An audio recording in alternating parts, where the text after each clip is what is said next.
1995 en 18 países de América Latina.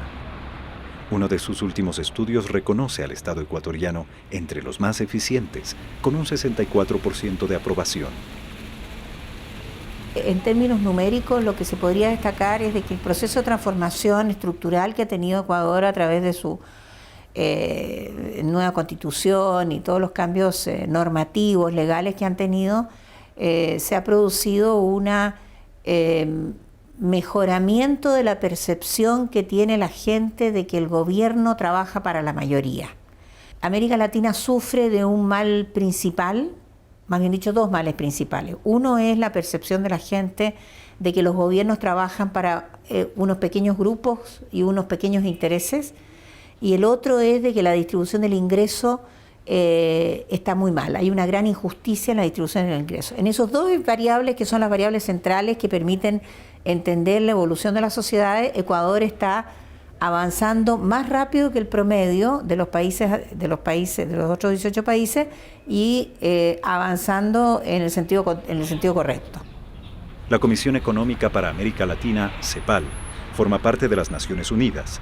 Tiene su sede en Chile y se creó para contribuir al desarrollo de América Latina, las relaciones entre sus países y demás naciones del mundo, entre quienes impulsa la integración y cooperación mutua.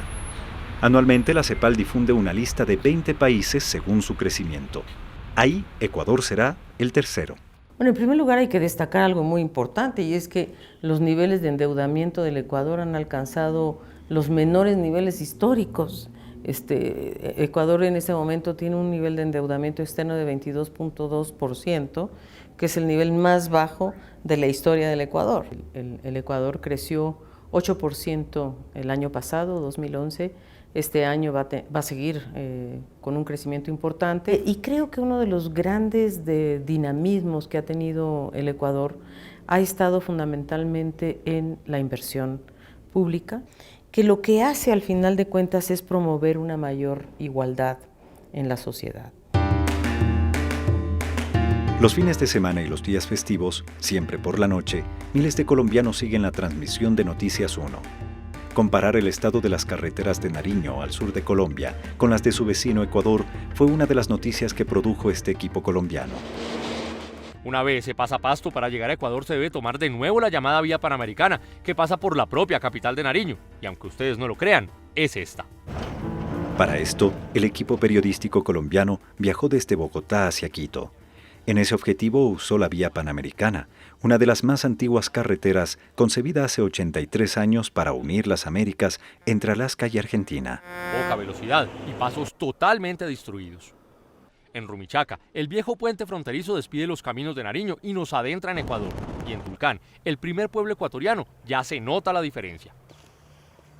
La carretera ya es del doble de ancho, y mientras más se avanza hacia el sur, las vallas anuncian la llegada del progreso. El cambio se nota desde la calidad del asfalto y la profundidad de las cunetas. 2 horas más de camino nos situaron en Ibarra. Aquí las carreteras ya tienen 6 carriles. El desarrollo vial, apenas a 2 horas de la frontera con Nariño, es notorio. Cuando nosotros nos hacemos este periplo, metidos dentro de un carro y dentro de una camioneta por 8 horas viajando por las carreteras de Colombia, unas carreteras panamericanas, en donde se supone que las condiciones deberían ser aptas para el transporte de carga, importaciones y exportaciones, y usted ve que andando en un coche detrás de un camión puede demorarse perfectamente 25 minutos porque no lo puede rebasar, dado que el ancho de la carretera no se lo permite. Y luego llega a Ecuador y apenas ha pasado 1 hora y 45 minutos, usted encuentra 6 carriles de vía, usted evidencia el atraso. Se evidencia que el progreso sí puede llegar y sí puede existir, como está puesto ahí. Este es el panorama de la vía.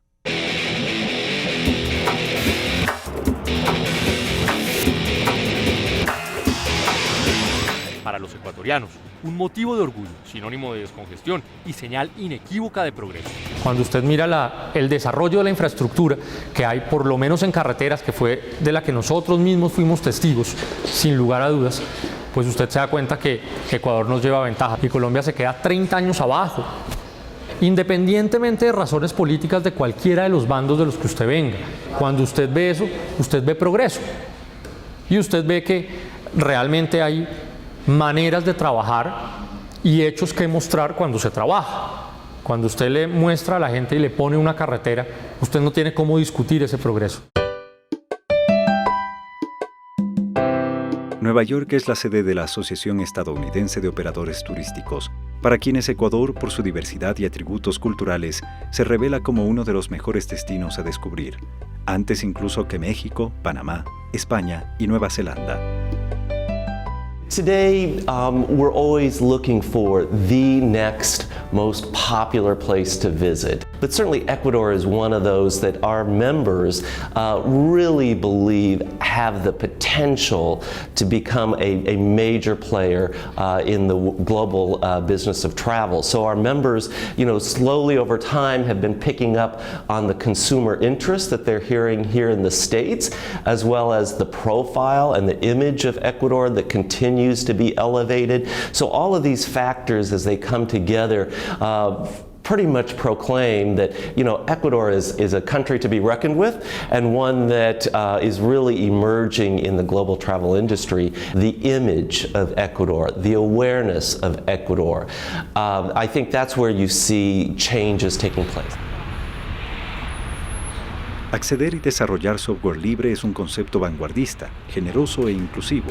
Contrariamente a lo que se cree, la escena del software libre no está en su gratuidad, sino en la libertad para usarlo, copiarlo, compartirlo y modificarlo. En Málaga, España, está Focus, una organización creada en 2011 para promover el conocimiento libre. En este objetivo apoyan a gobiernos, a los que orientan en sus políticas tecnológicas. El software libre no es solo un concepto tecnológico, es un concepto social. La apuesta de un gobierno por el software libre significa apostar por su ciudadanía, significa apostar por sus empresas y significa apostar, como bien decía el presidente Correa, por soberanía tecnológica, por independencia tecnológica.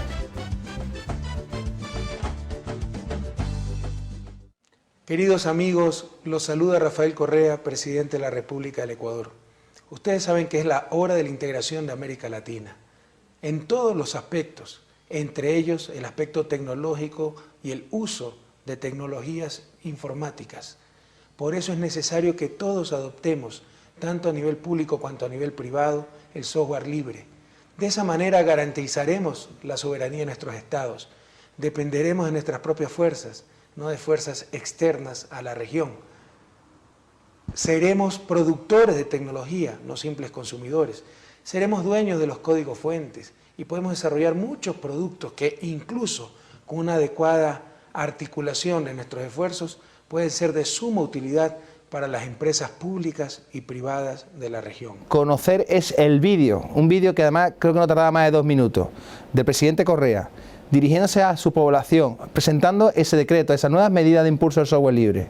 De la forma tan clara como él la trasladaba, nos impactó muchísimo a la comunidad del software libre a nivel internacional. Por eso todos a utilizar software libre. El gobierno ecuatoriano ya lo estableció como una política de gobierno y de Estado.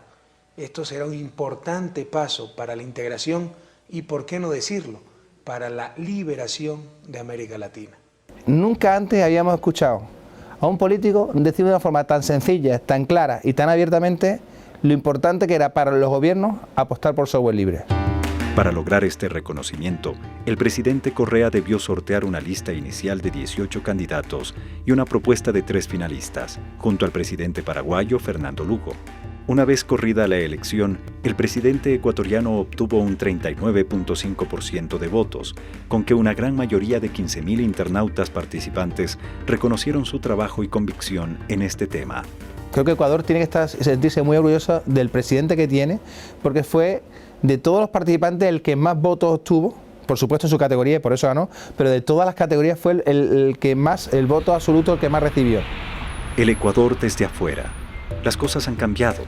Reconocimiento, admiración y apoyo a un país que decidió trazar su propio destino a partir del progreso, la dignidad, el trabajo y la solidaridad. Es posible que en la historia de Ecuador no haya habido ningún momento tan benéfico como el que se está viviendo actualmente desde el punto de vista de interés de la población. Es decir, crecimiento económico, crecimiento cultural, inserción cultural, etcétera, en una atmósfera de paz, por otra parte, y en una atmósfera absolutamente democrática, ¿verdad? Crecimiento económico, democracia y paz. Over the last 5 years in Ecuador, and more generally over the last decade in the region, you have these alternatives to neoliberal thinking emerging through democratic elections. And you see success in terms of job creation, poverty reduction, raising quality of life, and the environment. Ecuador, I think, is a leader. And people need to understand this more and develop a better understanding of what Ecuador is achieving now and what they continue to achieve in the future. No, yo pienso que Ecuador empezó una revolución ciudadana tal vez un poco anticipada de un proceso de una revolución planetaria. Lo que estamos viviendo es un fenómeno global, donde los ciudadanos buscan de verdad valores fundamentales, vida digna, y no se rehén a estos modelos individualistas neoliberales. Tal vez la diferencia es que Ecuador empezó ese proceso con un poco de anticipación. Yo creo que los niveles de aprobación de hoy tienen que ver con, digamos, un reconocimiento a que ha hecho mejor papel que los anteriores mandatarios y que lo que él quiere es positivo. Si a mí me preguntas desde fuera, te diría, se le ve a un presidente que nos guste o no nos guste, es auténtico. Pienso que es un tipo de presidente que cambió el modo común de hacer presidente de una nación. Pienso que él tiene una inspiración muy justa y una capacidad de innovación. Lo que yo conozco del presidente es muy positivo y para mí una inspiración. Yo diría que Ecuador está dando un ejemplo de una batalla total en la que la dimensión ecológica, la dimensión social, la dimensión política, la dimensión económica y la dimensión mediática están absolutamente articulados en un proyecto que efectivamente es revolucionario, en el sentido de que se trata de poner a Ecuador de pie. Ha estado un poco de cabeza y ahora se trata de ponerlo de pie, y ponerlo de pie dándole precisamente a los ciudadanos la posibilidad por fin de acceder a una dignidad que merecen.